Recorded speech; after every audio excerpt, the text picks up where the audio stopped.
you need to know people in Iran, they love you. And they are looking for any video. Some of them don't speak English. They're looking for somebody is subtitling that. I'm going to subtitle this for the channel for those who don't speak fully English. My love to them as well. I hope the information is helpful to anyone who chooses to use it. And I deeply appreciate anyone's willingness to listen.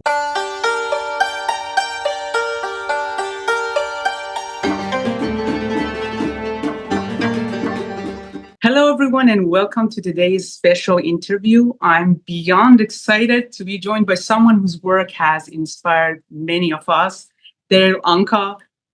For 40 years, he has been channeling Bashar, who helped countless people with his profound teaching and personal transformation and spiritual growth. I've been personally fascinated by Darryl's journey and the way you brought Bashar's message to people, to the world. And I'm really grateful for you to be here. And thank you so much. Thank you for giving this time to us to chat with us. Thank you so much. It's my pleasure. Thank you for having me. I appreciate it. Yeah, I'm honestly, this interview is very meaningful for me and for us because I believe this might be the first time you're directly speaking to Persian community and Iranian people in Iran. You're already known in Iran and loved by Iranian people, but many of them, I talked about you in my channel, like I think in 2 different videos, and they had thousands of questions and I couldn't answer that. And I'm so happy that you're here and you can answer those questions directly. Well, hopefully some of them. I don't know. We'll see what the questions are. Yeah. I actually found some of those answers among those interviews, but I want to do like directly talking to you so you can talk sometimes like a little bit personalize it for those people who follow me. As I say, mainly from Iran, in Iran, some of them from Afghanistan because they speak Persian, and also many Persian community out of Iran. And they are going to be watching this video. So I'm going to start with my first question. Okay. So many of people in my community know you, but there are people are actually recently discovering you through your work. And if someone asks you, what is the core message of Bashar's teaching? How would you explain that? His core message is to follow your passion because he explains what that is and why it's important and how what we call passion or excitement, creativity, is actually representative of the frequency of energy that represents our soul. It represents who we are. That's why when we get an inspiration, when something contains a lot of attractiveness and passion, and we're willing to act on it, then we're following our life path under the guidance of our higher mind, of our soul.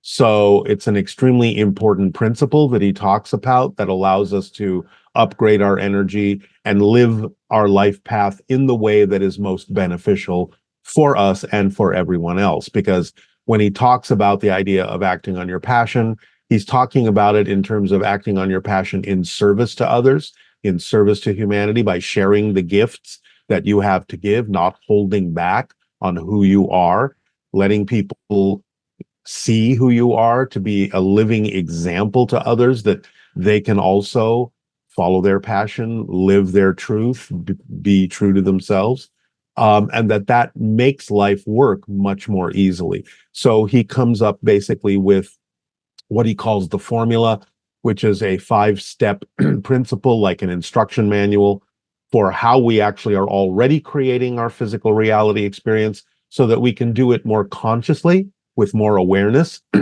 and thus experience our life path in a more aligned way. So that's his fundamental principle around which everything else revolves.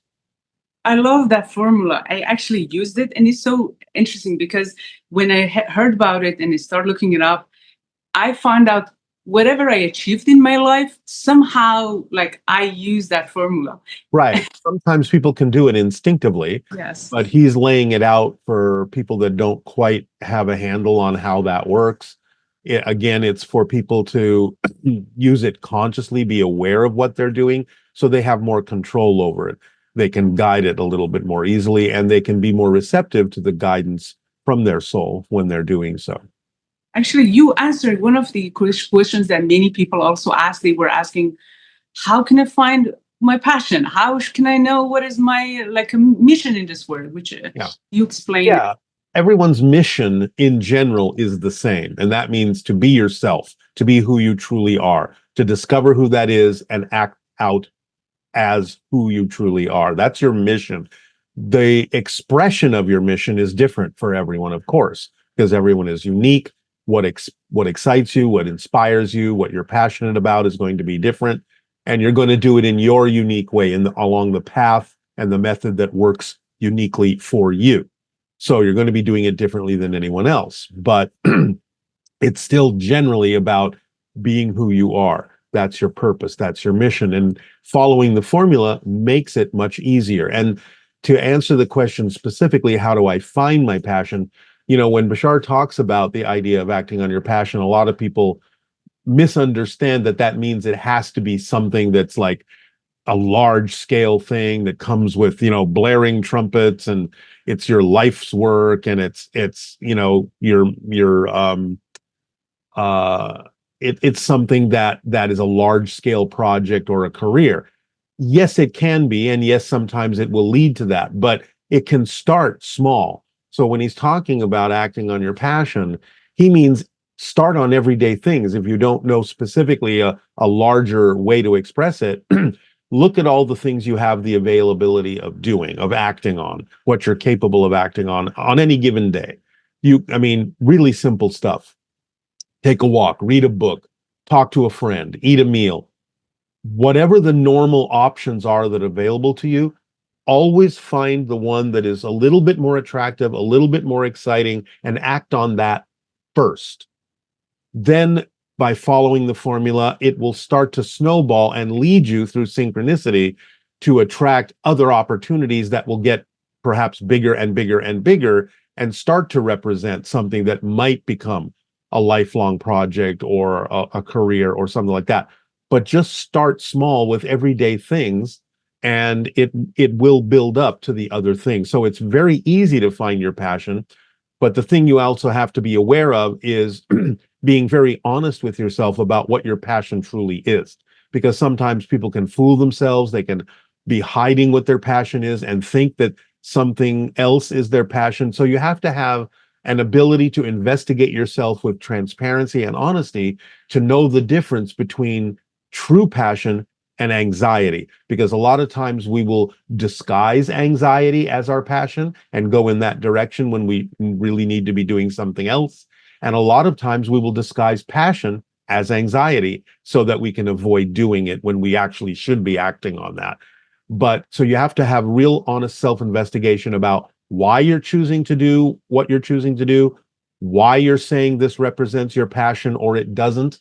Because many times people will dampen their passion because they think they have to go about acting on it in a certain way according to society, what they've learned growing up, and that may not be the way that works for them.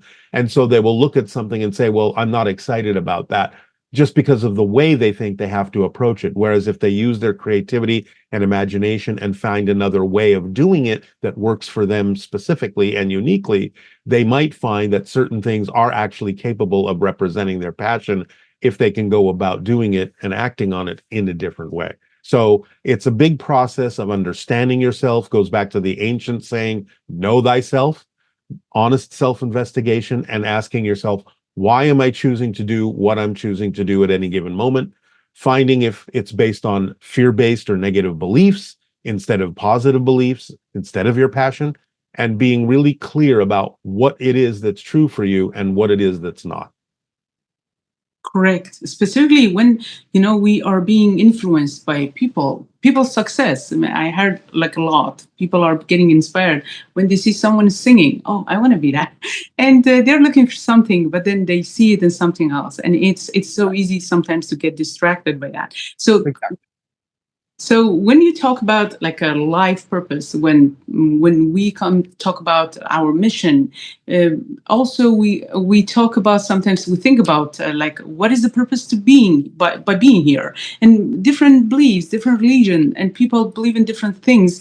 And I like the way that Bashar explained reincarnation, because I just want to be honest. Anytime I hear something from Bashar, it's kind of like completing all the theories that I heard. Like I heard things made sense, but there was like a little bit gaps. And then I heard Bashar just put the pieces of puzzle together and about reincarnation. And I want you to tell me about the way that he explained it. It's in a simple way that everyone can understand. Are we coming back? And what is reincarnation? Yes, yes and no. In other words, you have to look at it from different perspectives. From the soul perspective, it's one thing. From the physical perspective, it's experienced in a different way. The physical reality that we experience has the idea of space and time. So when we look at the idea, we're seeing it through the lens of space and time, because that's what physical reality is about. It's structured that way. So when we look at the idea, we see it as, well, I was this person before, I'm this person now, I will be this person, other person later. So that's the idea. Before, now, and after, past, present, future is the way we see things from physical reality. But from the soul level, time, in a sense, doesn't exist the same way. Everything is perceivable all at the same time. An analogy that Bashar often uses is like our television programs. When you're watching a particular television program, you know that there are dozens of other programs playing at the same time, but you only see the one that you're tuned to, that you're on the channel of. If you change the channel, then you get a different program, but that doesn't mean the program you were watching a minute ago has gone anywhere. It can still be playing. So all the programs are running simultaneously. So from the soul's perspective, all lives exist at once. And in spirit, when you're non-physical, you can look at the past, you can look at the present, you can look at the future, because they're all available to you, because they all coexist at the same time. So from the mechanical point of view, what we're actually doing when we say we're experiencing a reincarnation from any given life is we are tapping into, plugging into energetically another life that exists at the same time, just like we would know or change the channel to say there's another program playing at the same time that mine was, and we connect to it in a way that allows us to download energy, experience, perspective, whatever that life is going through, but that life exists at the same time from the soul's perspective. So we're connecting to it like an internet connection, and we're downloading information and experience that helps us in this lifetime, and all lifetimes are doing that. So it's like this constantly changing, dynamic, interconnected web of information that's coming to us in every lifetime that exists at the same time, but from the linear perspective, because we think of it linearly, we look at that connection and we feel that connection as if it's a memory. We call it a memory because we think of past, present, and future. So even though that life may exist right now, we think of it as a memory. So we go, oh, I must have been that life. I must have been that person. When that person is a distinctly separate person that exists at the same time we do, but they're in a different frequency. They're in a different channel, and they're still accessible, but the way we access them is through that energy connection. Now, again, it depends on how you're looking at it, from what level you're looking at it, that determines how you experience it. So it's perfectly fine to say, this is a past life or this will be a future life. That's fine, because that works in physical reality, and it makes it more understandable from our perspective, from our linear perspective. But when you're a soul, all these things exist at the same time when you're non-physical. So you have to reconcile that both are true. It's just that it depends on what perspective you're looking at it from that determines exactly how you experience it, and therefore how you define it. So are all beings, like animals, have souls? Yes. And are they also reincarnating, like also the same Yes. way, like they're growing? Like Yes, absolutely. Now, of course, animals are different in the sense that they're more connected to what we would call higher levels, angelic realms and things like that. They're not angels, but they come to us with unconditional love, and they come to us as reflections of what's going on within us. That's what they're choosing to do to serve and help us as humanity, is to reflect to us the issues within each of us as we have relationships with animals. They reflect things to us we need to look at within ourselves, and sometimes they will take on things in their own selves that are representative of issues that we may not be dealing with, so that they can act as a mirror, so that when we deal with them, when they take on certain things like illness and things like that, we can understand that they may be reflecting something to us we need to be looking at within ourselves. So they do this unconditionally, but absolutely they have souls, and absolutely they do choose to reincarnate. They choose to come to whoever is in their lives, and you're in their lives, so we choose each other. All of these things are done from the soul level when we play out or plan out our life path. Is it our attention that changed that? Like there also the level of energy, or because there is this different type of energy you feel from cats or from a simple chicken, or I don't know. So, and in that case also, I'm not a vegetarian, but I'm asking, should we be vegetarian if they have souls? And there's no shoulds about it. It's what level you're at, what you really need, what your body consciousness says is okay. The whole thing is not so much what you're doing, but how you're doing it. So if there is respect, mutual understanding that some of them may be here to literally support us physically, it's about doing it in the most natural, respectful, organic way, thanking them, respecting them for giving of themselves to us so that we can continue on. Now, when we do raise our vibration higher and higher, we do tend to lose the urge for consuming those kinds of things, animal products. But it's got to be a natural progression. You can't necessarily force yourself to be more spiritual, so to speak, if it's not working for your body right now. So there are different types of bodies that have different types of needs. And if some bodies actually still need things like meat protein, it's okay, as long as you're doing it in the most natural, respectful way possible. Because, when you take something in, it takes you in as well. So, you have to have that mutual understanding of how the connection is working and how they're being of service to us in that way. But again, we will probably eventually evolve out of that. But it doesn't necessarily mean that someone who may still be eating meat is not necessarily less spiritual or less evolved than someone else. It may just be what kind of life path they have chosen for what they're exploring, and that's where they are right now. So you can't necessarily go by what your diet is like to determine exactly where you're at on a spiritual level. It depends on what purpose it serves and what lessons you are learning on that path. Yeah, correct. Okay, thank you. And I have another question about, again, maybe coming back to reincarnation. If we say reincarnation, like even coming to the earth, expand our awareness anytime we try and learn, can we say that the souls that are coming and choosing the more more difficult situation or more even challenging environment are more advanced souls? Because many people are kind of believe in my country that maybe we're advanced souls, that's why we chose Iran, or even from some countries like. Yes, in many ways, that's true. Earth is a tough school. And Bashar looks at it like this is a master graduating class.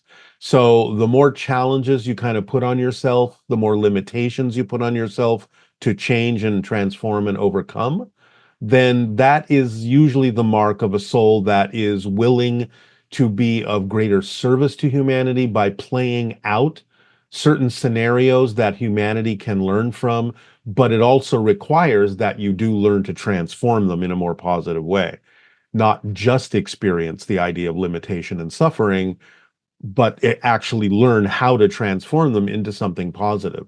So, yes, souls may not always succeed in doing that in any particular lifetime, but the idea is that many souls that have had many incarnational experiences, that are perhaps more experienced, in a sense, more advanced, may choose to say, okay, I'm going to have a lifetime where I'm going to take on these greater challenges for myself, because not only will it help my soul grow by facing these challenges and learning to transform them, but it can also act as an example to humanity of how they can transform negative to positive and limitation to freedom and darkness to light as well. So in general, yes, there can always be exceptions. Souls that are not necessarily as advanced or as experienced may say, well, this is the way I'm going to become more advanced and more experienced, by taking on something truly, truly challenging. So again, it's just kind of like graduating from high school to a university and saying, all right, now I'm going to take university courses. I'm done with high school, or I just really want to learn a university course because that's going to help me advance and it's going to help other people too. So in general, the answer is yes, but I'm sure there are also exceptions to souls who have made a decision to take on greater challenges for a lot of other reasons. So you have to sort of take it on a case-by-case basis as well.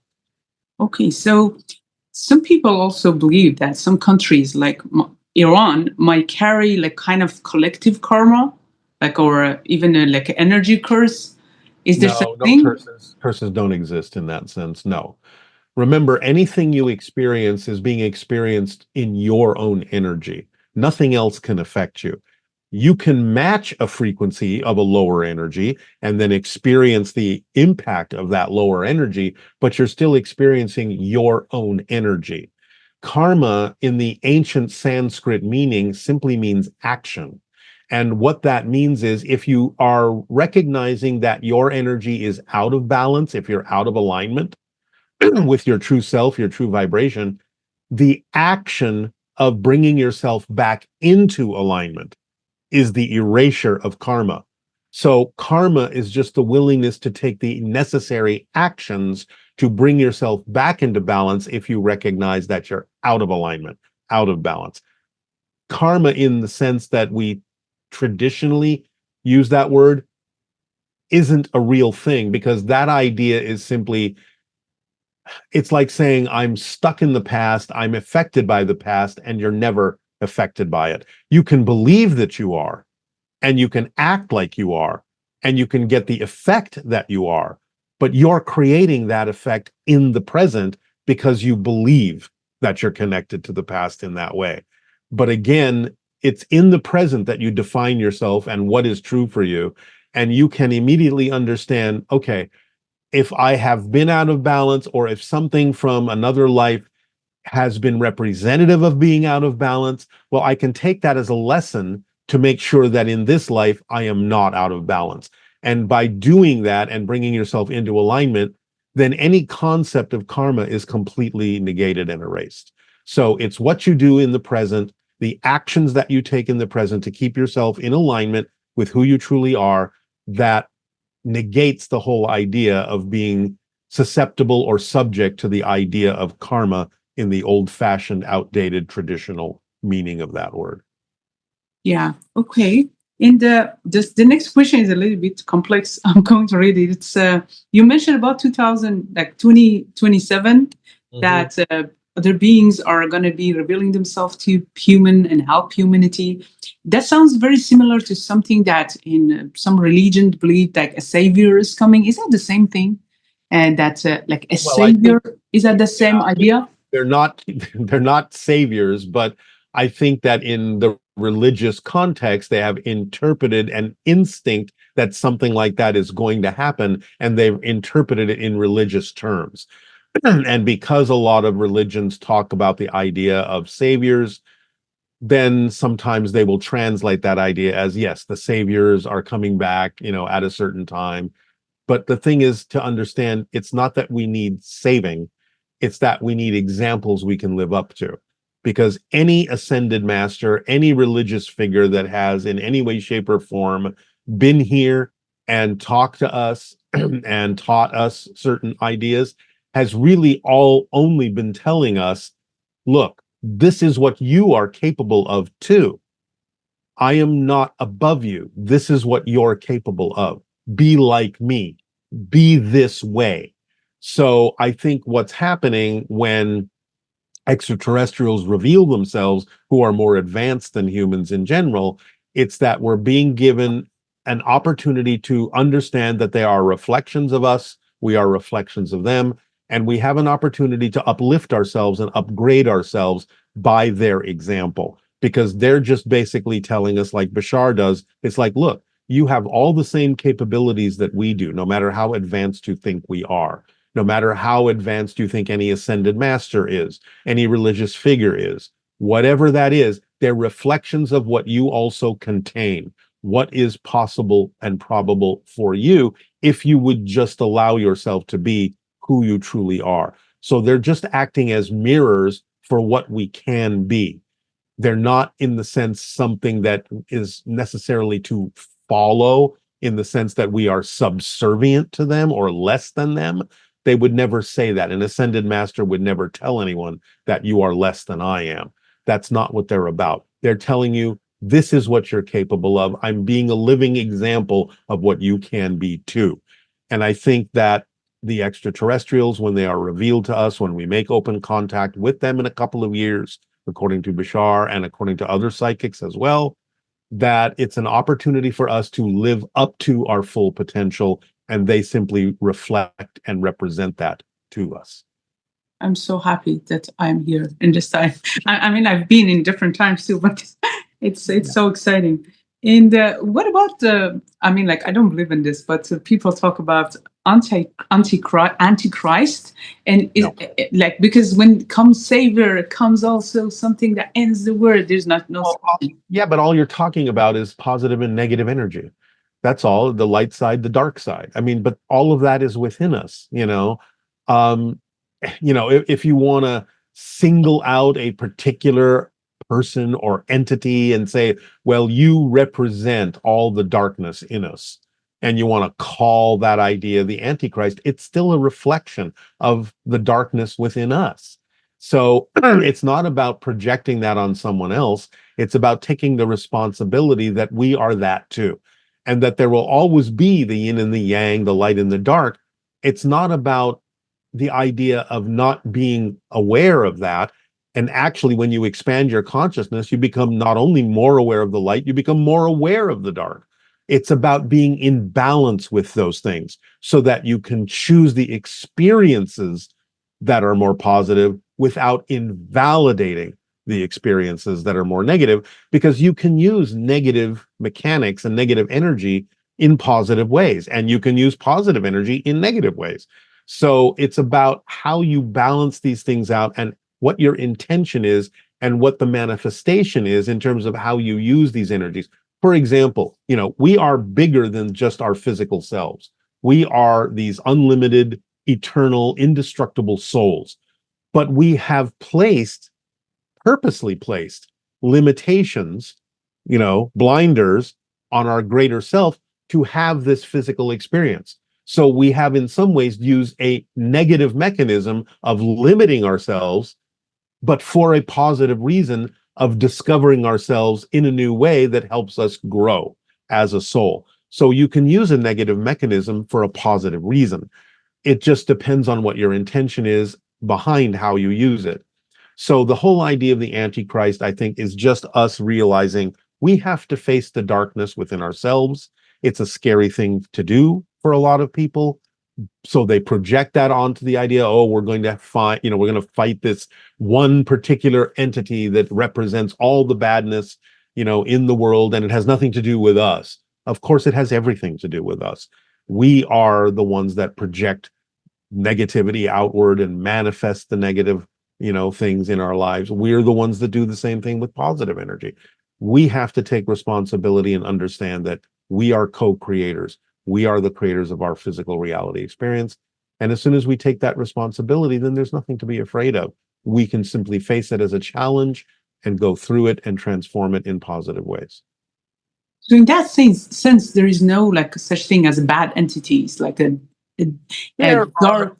Well, okay. Obviously, there are people that function negatively on our own planet. Yes. I'm not saying there aren't entities that function negatively out in the universe. There may be. We don't have to be afraid of them because, again, what level we're on vibrationally and energetically takes us out of any ability of them to influence us, because we're not choosing to match their lower frequency. So it doesn't really matter whether there are negative entity or trickster spirits or anything like that around. The only way we can be affected is if we affect ourselves by mirroring their energy and then experiencing our own energy on the same negative level or lower level. They can't affect us directly. So again, you have to understand how powerful you are, and that when you feel powerless, you're using your power to create that feeling. You are never actually powerless. You're just choosing to use your power to create an experience of powerlessness, but you're using your power to do that. That's the paradox. That's interesting because specifically with the spiritual growth, people start experiencing things like let's say out of body experience. When I started reading about it, the Robert Monroe's book was the first thing I read, and it was he talked about some entity that stuck himself to him, and then he started freaking out, and then. Again, in the same book, he talks about the fact that he started imagining that my energy can just detach this being, and it happened. And I was like, I never experienced that, but no, it's just the way we interpret things. Because again, we think of the fact that we think like we're all separate, and therefore, when we feel the negativity, even if it is actually existing in another entity, we have to term it, we have to think of it, because we're so used to doing it in certain terminology that makes sense to us in a linear physical reality. So we talk about the idea of oh, now I'm feeling this negative energy, and therefore, because that entity over there also has the negative energy, I'm feeling like that negative entity is attaching itself to me. That's not mechanically what's happening. That's an interpretation of an experience, but we're creating the experience to appear as if it's happening that way, because that's the way we think of it. That's the terms we use, because we're so not used to thinking in terms of I'm creating this experience for myself. We don't tend to think that way. We think someone's doing this to me. So we have to interpret what I'm feeling as something has attached itself to me. But all that's actually happening is maybe you have perceived that there is an entity that is a little bit more negative, and you have matched its energy. So you're feeling your own energy matching its energy, and that is interpreted physically as, oh, it's attached itself to me, and now I have done something to detach it from me. But actually what you're saying is, I have chosen for some reason in me to match the frequency of this lower vibration. And now I have found some way within my belief system to change my energy in such a way that I am no longer matching the energy and the frequency of this other being. And therefore, it seems to have detached itself from me. But there is no such thing as an entity actually attaching itself. It's your own energy mirroring the energy of something else that is a lower vibration. And when you decide that you're the one doing it to yourself, you're in control suddenly and can go, well, is this what I prefer? No. Do I really want to hold on to this negative and fear-based belief that is allowing me to create a reason to match the vibration of this lower entity? No. Therefore, I will let that go. I will raise my vibration and essentially become invisible to anything that is not on the same vibratory level. So the idea of, oh, this has attached itself to me is an old-fashioned, outdated, physical, linear space-time way of describing that I have chosen to change my energy in a way that doesn't work for me. And I have the ability to change it into something that does. It's about taking responsibility for what you're experiencing, knowing that you're in charge, based on some belief system within you that may be unconscious and you're unaware of it, but being exposed to this has now brought it up to you, has now made you realize, oh, I must be choosing to match this frequency for some reason. What is that reason? Finding what that reason is, letting it go, and changing your energy. And then you have a different experience. But we just still tend to describe these things in old-fashioned, outdated terminology. There's something in our culture, also in Middle East, that people believe like in magic, dark magic, and some people actually got affected by it. They believe they got affected by the magic, and I Exactly. always, They believe it. yeah, and I personally didn't believe in it. Themselves. Yeah, so just want them to hear from you because I don't believe in it. But they say it happened to me. Look, they did the magic. I know, but I lost again, something. that's because they're buying into that idea as a reality and they're doing it to themselves. In other words, the only real power that something like a dark magic has is convincing you that it works. And therefore, because you are convinced in your belief system that it can affect you, you choose to take on that effect. You have done it to yourself. So that's the only power that dark magic has, is convincing you that it has power over you. And it's that convincing that causes you to do it to yourself. But once you understand that you're doing it to yourself, you're free. You can break free from the idea because you understand they're not influencing you. The dark magic isn't influencing you. You are influencing yourself because what they have done is convince you that they can influence you. They have convinced you to believe that dark magic can affect you. And therefore, it's being convinced, being able to believe that it can affect you, that then allows you to affect yourself. That's the power of anything that's negative like that. It's got to convince you that it's real. And once you believe it's real, then you change your energy to match that vibration. I mean, remember, even in the Bible, Jesus never said, I healed you. He said, your belief has healed you. Your faith has healed you. So it's the idea of the belief system being the blueprint of what you experience in physical reality. And what you believe to be true is what you experience. So if you have been trained to believe there are these dark curses, there's this dark magic, then that training, that upbringing has instilled within you a belief system that allows such things to be experienced by you, to be, in your mind, affected by such things like curses and dark magic. But they can't. They can't affect you. You have to be convinced to affect yourself. No one can affect you in any way, shape, or form because you are your own reality. That is its own reality. You have to agree to be affected. And you agree through the belief system that you've been trained to buy into that says, yes, I can be affected by this. And therefore, that's what you experience. So when we talk about this belief, is that like, can you say something about frequency? Because people always talk about raising the frequency or something that lowering people's frequency. Is such thing, for example, mainstream, making people's like watching news all the time, lowering your frequency or meditating? It depends on how you, it's not what you do, it's how you do it. So it's how you relate to it. It can convince you to lower your frequency, but it doesn't have to. If you're just observing it from a neutral place and just gathering information for a positive reason or a neutral reason, it's not going to lower your frequency. It's what you do with it that makes the difference. It's not, as Bashar says, it's not about what happens that makes the difference. It's about what you do with it that makes the difference in your life. So it depends on how you relate to it, how you use it. It's not the act itself of observing something that makes the difference.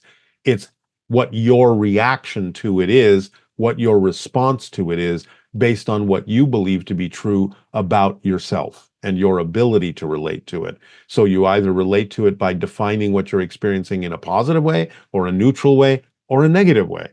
And how you define it is how you experience it. And so negative, mechanically speaking, is something that dissociates, segregates, diminishes, disconnects, or gives you the experience of disconnection. You can't actually ever be disconnected. If you were disconnected, you wouldn't exist. You are always connected to source. But you can create an experience of disconnection. But that's what negative energy does. And I'm speaking about positive and negative here mechanically. This is not a value judgment. I'm not saying good and bad. I'm saying positive and negative in the sense that negative is disconnective, positive is connective and expansive. Those are the way the mechanisms work. So you either raise your frequency and things become more connected, more positive in that sense, more collective, more expansive, or you experience the negative mechanical energy, which allows you to experience things like disconnection, separation, diminishment, so on and so forth. So again, like I said, you can use negative energy to place limitations on your greater soul in order to have a physical experience. Therefore, you're using negative energy for a positive reason. Or you can use positive energy for a negative reason. So again, it's about how you do what you do, why you do what you do, being aware of why you're choosing to do what you do, and what technique you're using to do that, and what you think of yourself, what you believe yourself. You have to understand beliefs are the blueprint of your physical reality experience. What you believe to be true is what you experience. And therefore, changing your belief will change what you experience, because that's totally based on how you experience the idea of physical reality. And beliefs have to perpetuate themselves in order for you to have a continued experience of physical reality, because physical reality isn't a real place. It's something that's happening as a projection of your consciousness. It's not like we actually leave spirit and go to some place called physical reality. Physical reality is happening within us, within our souls. It's something we're creating as a focus within our souls. In a sense, it's not that we are actually leaving spirit ever. Spirit is our natural state. That's our natural place, our natural home. We never leave spirit. We're there right now. We are pretending that we're not there. We're dreaming that we're not there, but we are. Physical reality is just a soul pretending that it's not a soul anymore, that it's a physical personality. So it creates that physical personality by focusing different ideas and patterns down into a belief system structure that creates a personality that is then reinforced by emotions and thought patterns and behaviors. And then you get the reflection of all that, because the belief has reinforced itself through emotions, thoughts, and behaviors to make you feel that it's real, think that it's real, and behave as if it's real. And therefore you get the reflection in the mirror of physical reality. Yes, this is real. It's a fact. It's solid. So you can have a physical experience. But once you change the belief, you realize, well, the emotions have changed, the thought patterns have changed, the behaviors have changed. So anytime you have a behavior, a thought pattern, or an emotion that you don't prefer, trace it back to the belief that generates it, because you can't have a behavior, you can't have a thought pattern, and you can't have an emotion that doesn't arise from something you believe to be true first. There's no such thing as an emotion that happens in a vacuum. If you don't have a definition of something, you have no idea how to feel about it. If I gave you a word that you had no idea what it meant, and I asked you, well, how do you feel about that? You would go, I don't know, because I don't know what it means. Sure. So you have to have the definition first, and then you get the emotions that reinforce that definition and make it seem as if, oh yeah, that's a fact. Everyone knows that. But that's only because the emotions, thoughts, and behaviors have reinforced what the belief is telling you is supposed to be thought of as real. But as soon as you change that belief, everything else changes with it. So you can use your behaviors, your thoughts, and your emotions to go, well, if I'm behaving this way and I don't prefer it, and I'm thinking like this and I don't prefer these thoughts, and I'm feeling this way and I don't prefer this feeling, what would I have to believe is true about myself in this situation in order to have these feelings, these thoughts, and these behaviors? You can use those to trace back to what you would have to believe. And then you can ask yourself, why do I believe that? That's just a story that the negative belief is telling me in order to perpetuate itself, so I won't let it go, because that's how beliefs perpetuate themselves. They tell you things to make it so that you won't let them go, because they have to perpetuate themselves in order for you to have a physical experience. Now, we don't care that the positive ones perpetuate themselves or reinforce themselves, because we like those. They're in alignment with who we truly are. The negative beliefs, however, can only use negative techniques to perpetuate themselves. So they will make you afraid to change. They will hide themselves from you so you don't know they're there. they will tell you that if you let me go, something worse will happen. So you will never let it go. So you have to understand these are not facts. These are just stories the belief is telling you so that it can perpetuate itself so you can keep having a physical experience. Because creation doesn't care, really, in a sense, whether you choose to have a positive or a negative experience, because creation is unconditional. And if you say, I'm going to buy into these positive belief systems and live my life that way, creation says, okay, I'll support you in that unconditionally. And if you say, I'm going to buy into these negative and fear-based belief systems and I'm going to live my life that way, creation says, okay, I'm going to support you unconditionally in that. It doesn't care. It doesn't have a mind of its own. You are in charge. You get to say what's true for you. Creation is unconditionally supportive. So unconditionally supportive, it will even allow you to believe you are not supported. That's how unconditionally supported you are.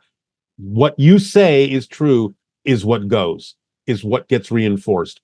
You are the one in the driver's seat. When we realize that, we can break free and say, all right, if I'm unconditionally supported in having fear-based beliefs and I choose to let them go, I know that if I'm unconditionally supported in that, I'm also going to be unconditionally supported in having more positive beliefs. Why wouldn't I be? So you have to realize that, in a sense, the proof that you could actually be supported positively is that you've been supported negatively, because it's unconditional and it'll support you in anything you say is true for you. And now you're free because you realize that. That's beautiful. That the fact that, honestly, I was born in Iran, so many limited beliefs and religious beliefs that actually was also limiting me by making it difficult to believe I'm loved, because there were rules to be loved. You need to follow those, and and that's kind of like sometimes talking to people, very open-minded people who even left the country as like me, and then they're not in the situation anymore, but still they're like that blueprint you're talking about. It's kind of like they're working on it, but they still didn't get to the point that just set themselves free of themselves. Yeah. And that's okay. That's okay. If that's their life path, that's their life path. We can never judge what another's life path is because we don't know what their life path is and what it is they're here to learn. So it's not like we're saying it's better to do this and it's not better to do that. It's okay. You have your life path. I can give you information that I think might be something that you would enjoy more, might be better for you, but you have to choose that. And if you don't, I have to respect that because I don't know what your life path is. What I do know is that we are all unlimited, eternal, indestructible souls. And if you have a life path that you've chosen, that means you're not going to experience the idea of joy and freedom in this life. That's what you've chosen. I know that when you return to spirit, you will remember why you chose that. You will get the lesson out of it, and you will probably choose something else the next time. There's always a second chance. There is no end to this. It never ends. It's infinite. It's eternal. We always have a chance to experience something else and learn lessons from what we have experienced before, speaking linearly. So if you decide that you're going to stay stuck, quote unquote, in negative energy in this life, I have to respect that. I've given you the opportunity to choose something else by sharing information that I know can work for you. But what you do with my information is none of my business because I don't know your life path.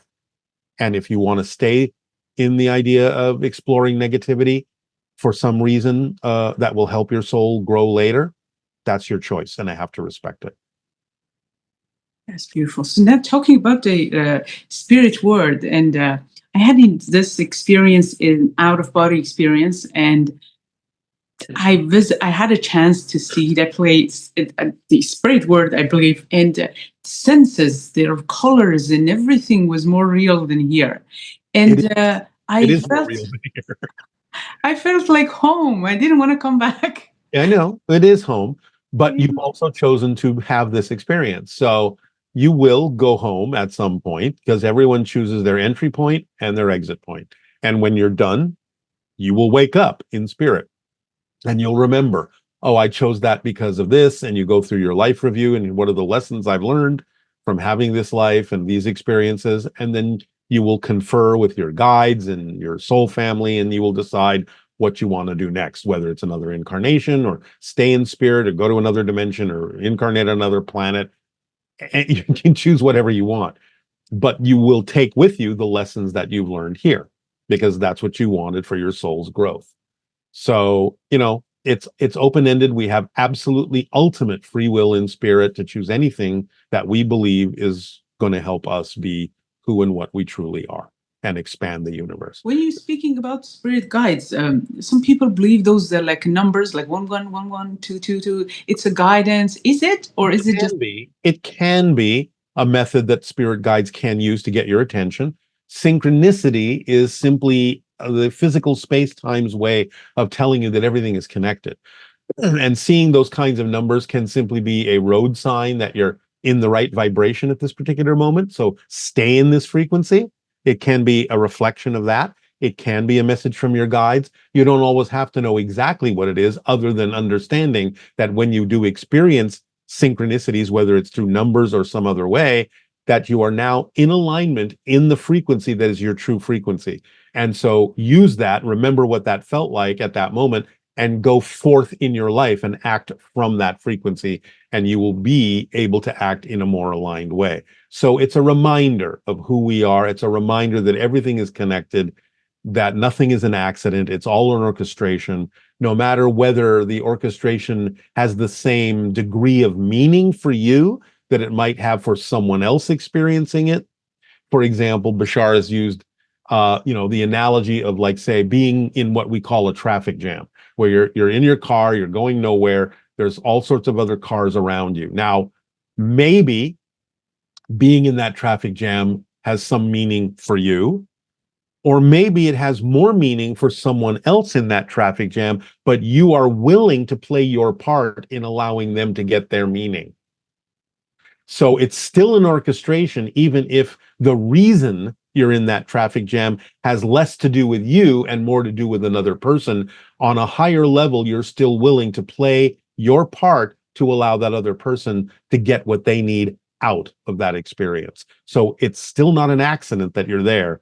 It just may be that the meaning is not so much for you as it is for someone else. But you always have the opportunity to go, I wonder if this is something I need to pay attention to. Is being in a traffic jam telling me I need to slow down in life? Is being in this traffic jam preventing me from going 70 miles an hour and getting into an accident 5 miles up the road? Is it protecting me? What's the meaning for me? And if you can't find it, then that's usually a good indication that the meaning might be that someone else is learning a lesson in this traffic jam, but you were willing to play your part to help them. That's nice.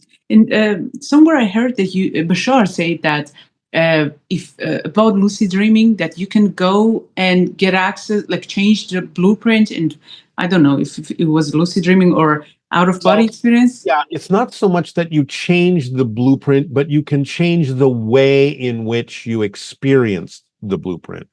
You can accelerate things. You can expand things. One psychic refers to this as changing the scale, speed, and scope of your life path. In other words, how many people do you affect? 1 or 1 million?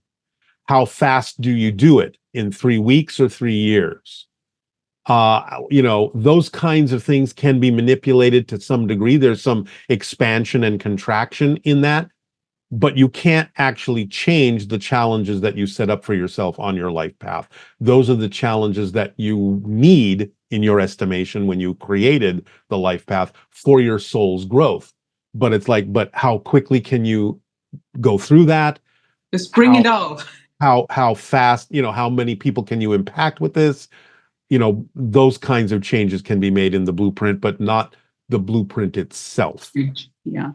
And how do we, I'm practicing out of body experience, sometimes successful. Whenever I'm trying, I'm not successful. And then when I let it go, it happens. It's so funny. Well, sure. Because do you have a technique that helps you, like a lucid dream? No, I don't have techniques for that. You would just have to find what works for you. Different people have different reasons for experiencing that or not experiencing that. And sometimes you can learn those things, but you have to learn it in the way that works for you. And you also have to trust the timing, that if that is something that is important on your life path that you've set up for yourself, then synchronicity will bring you the information that you need to get the ability to do those things. And that's part and parcel of our expansion, is to know we can do those things, that is there for us, but it doesn't mean that everyone has to learn to do it. So it may or may not be important on your life path to learn to do the things. Obviously, if you can do that, it is something that you've set up for yourself as a method to incorporate into your life to learn things from, and that's great. But I don't have any particular technique for people learning to do that. There are more than enough books and organizations that teach That people helps. Yeah. different Yeah. ways to do Yeah, I that. just tried, like, some people would act by, I don't know if I call it accident, just like it happened during meditation or the other things, and they start trying to learn it, like me. Here's a perfect example. This is a story about my father when he I was love alive. stories. Okay. I was talking with a friend of mine about dreams. My father happened to be in the room, and he was listening to this conversation I was having with his friends. And we were talking about dreams, and he happened to mention, I don't dream. And I said, "You mean you don't remember your dreams?" He said, "No, I don't dream." I said, "Dad, everyone dreams." He said, "No, I don't dream." I said, "Well, what do you mean you don't dream? You just mean you don't remember." He goes, "No, I don't dream." I said, "Well, how do you know you don't dream?" "Well, because when I go to sleep, I lift up out of my body and I turn over and I watch myself sleep." And I go, "What? You're astral projecting, and all you do with it is turn over and watch your body sleep?" He goes, "Well, yeah." He says, "Why don't you go anywhere?" He says, "Where would I go?" So it was so he thought everyone slept that way. Thought everyone would rise out of their body in their astral form and turn over and just watch their body sleep. And I said, "Oh my God, you're doing something that a lot of people would give their right arm to know how to do, and you're just doing it instinctively." He said, "I guess." So, Yeah. if it's just something that you do, then it's something that you do, you know? Yeah, I love that. That was a nice story. And so something about some simple question about death. That is, people believe different things, and it's interesting when people come back from not out of body experience, near death experience. Anyone with different religion are talking about they saw somebody like from their religion, and Well, I mean, near-death experience is an out-of-body experience. It's just that you go a little farther because you're close to actually going back home, so to speak. So yeah, it's just different stages. Because see, the way Bashar describes this is like this. You're a soul, and a soul in its natural state is just basically a sphere of energy, an orb of light. When you want to have a physical experience, there are ripples and patterns of energy within this sphere. That is the soul. That is what you are as a soul, non-physically. You're just energy. And so you take some of these different patterns that represent different kinds of experiences and challenges and focuses, and you focus them down into the center of the soul. And you create this focal point at the center of the sphere. The sphere doesn't go away, but you create this focal point out of certain vibrations that represent the life path you want to create. And this focal point, this little crystallization, this little solid seed, so to speak, in the center of the soul, that's your physical personality. That becomes your physical experience. When you start to experience things that allow you to soften that focus, then you are experiencing yourself being expanding back out to the diameter of the sphere that is the soul. So you can start to experience things like telepathy and psychic functioning and so on and so forth. And then a little bit farther, and you experience astral travel, out of body experiences, a little bit farther, near death experiences, and so on and so forth. And then you're dead. You go back to the full expression of the soul sphere, the full diameter.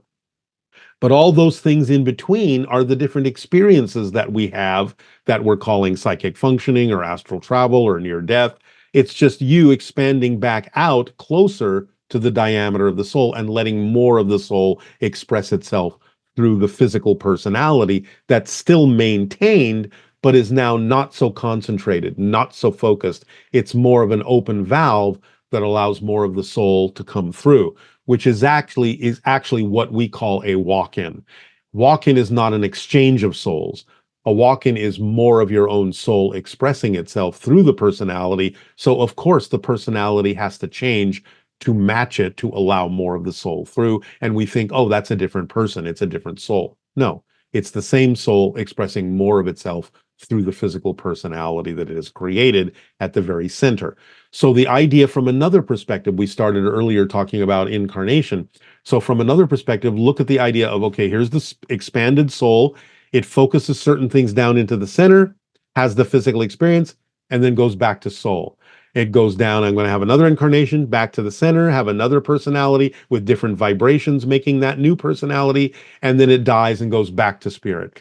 And so it's almost like incarnation is like the soul breathing in and out, in and out. A new life, back to soul. A new life, back to soul. A new life, back to soul.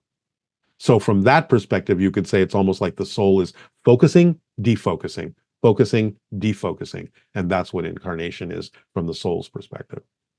Yes, I'm actually learning a lot. And I appreciate this conversation because I needed it. And I know many people are going to learn a lot. And something about, because you said, talking about something that many people believe about pineal gland, they believe that it's a connection, it's an antenna to the higher dimensions. Is it like a part of our body? Yes. And also they believe certain things like fluoride in the toothpaste that's going to block that. Yeah, I'm not going to get into those kinds of beliefs. The idea about the pineal gland, yes, of course, because when the soul creates the physical form, it creates a physical form that has certain capabilities. It has to express itself in physical terms in order to have the ability to access those energies. So the pineal gland manufactures dimethyltryptamine, DMT, which is a chemical that in physical terms represents more of an ability to be aware of different dimensions, different levels, different frequencies, so on and so forth. So yes, the pineal gland acts sort of like an antenna or a doorway or a window into other realities, other realms, so on and so forth, because there has to be a physical representation in the physical experience in order to have a reason to connect to those spiritual things. If the body didn't have those things, it wouldn't experience connection back to different levels and different souls. So anytime the soul creates a physical representation of itself, it's as above, so below. There has to be a representation in the physical reality experience that represents what exists on the soul level to some degree. Now, it can be to lesser or greater degrees, depending on what the soul's path is that it's choosing. So someone may say, well, in this lifetime, I'm never really going to access what the pineal gland is capable of doing. So it's going to create certain chemical balances or imbalances or non-production of certain things that prevents it from having that. But it doesn't mean the capacity and the potential's not there. It just means that the soul has designed this life to not necessarily go in that direction. So the organs it has created as a representation of its physical body will function in the way that matches the soul's path in this particular life experience. So it just depends on what the soul chooses to experience. And one of the questions that many people ask me, and I'm just trying to put it together so you say, give the answer that helps everybody, was about health issues. And the people were like, we're visiting doctor, we're doing this, we're doing that. Doctors are helping us. But is there any way that I can help myself also adding that? And it wasn't just physical problems that they were talking from cancer to also like a spiritual, not let's say the soul disease, like a depression, anxiety, hopelessness. Again, all of that is part of the life path, is part of the challenges that we've set up so that we can learn something. And not only that, it's just not for us to learn something, but a lot of souls will choose to experience certain things like diseases, not just for their own soul's growth, but for what it does for humanity's ability to solve those problems.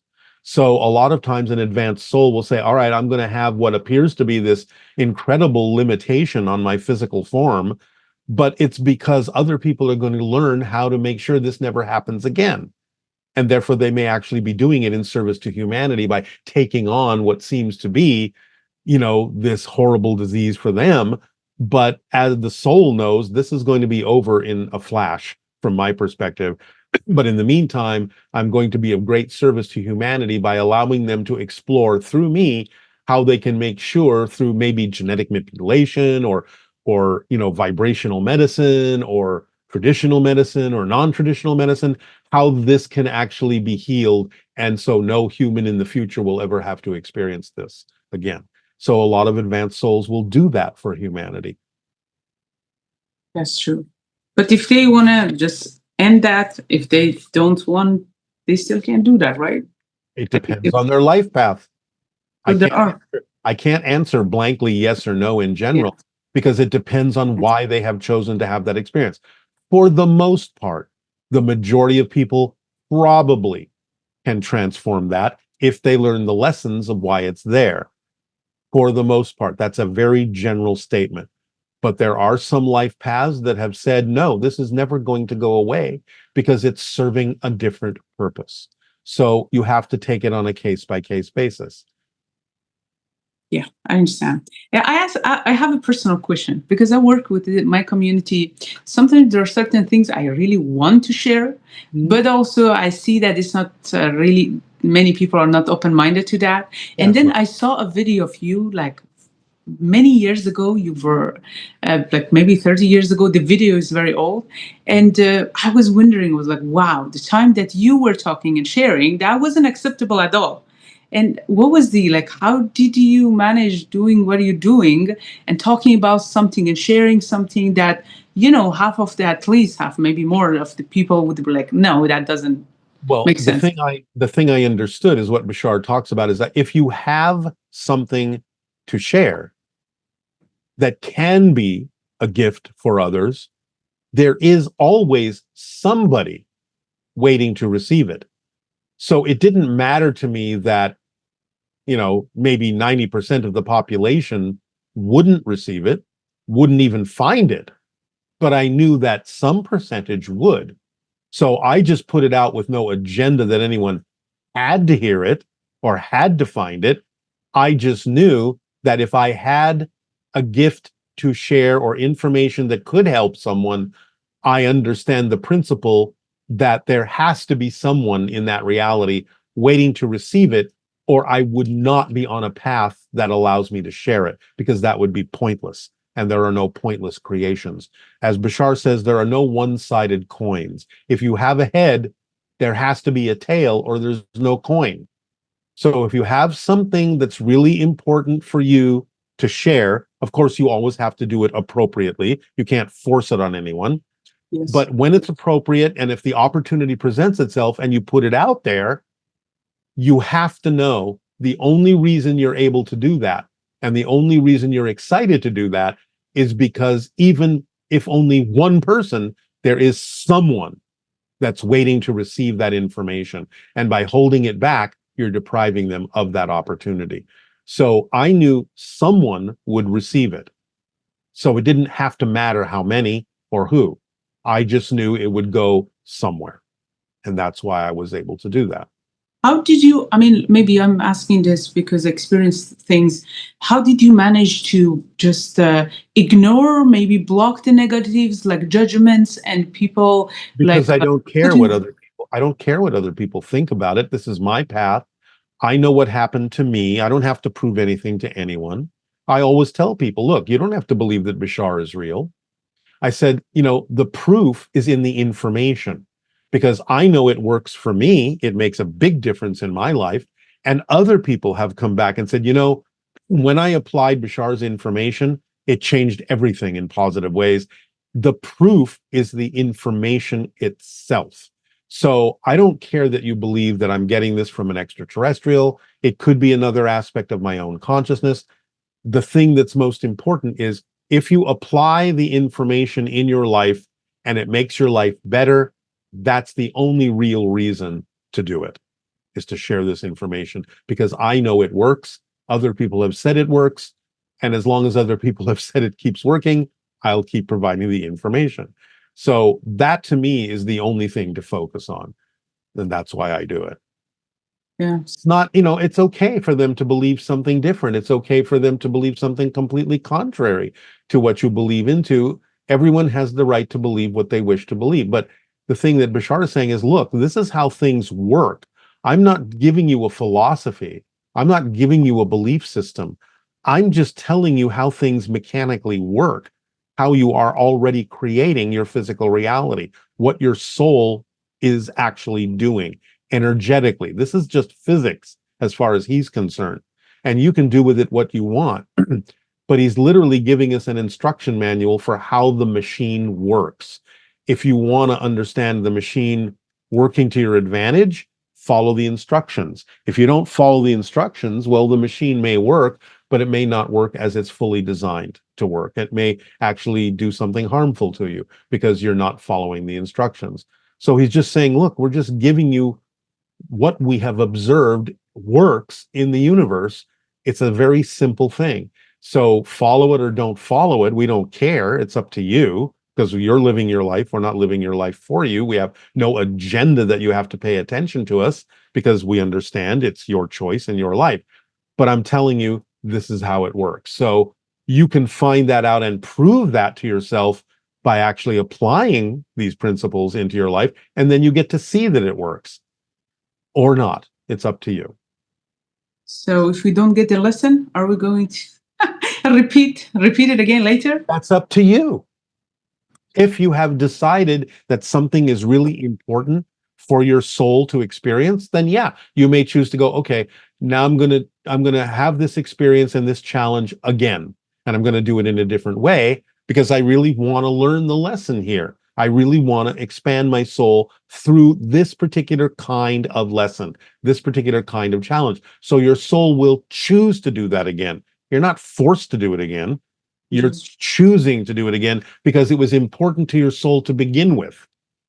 And therefore you're saying, yeah, I didn't actually accomplish what I wanted to accomplish. So I'm going to give myself another opportunity to do that because it's really important to me to accomplish it through this challenge, through this lesson, because it's going to mean so much to me when I do. But you're making that decision with your free will as a soul. You're not forced to do anything.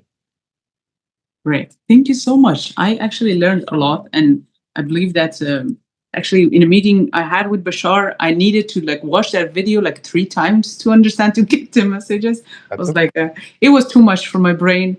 And then after 3 times, I felt I kind of leveled up in understanding, which I am really grateful. And I appreciate your work, what you're doing. It's and yours as well, because without windows and doorways like you're providing to share this information, then the information wouldn't necessarily get out there.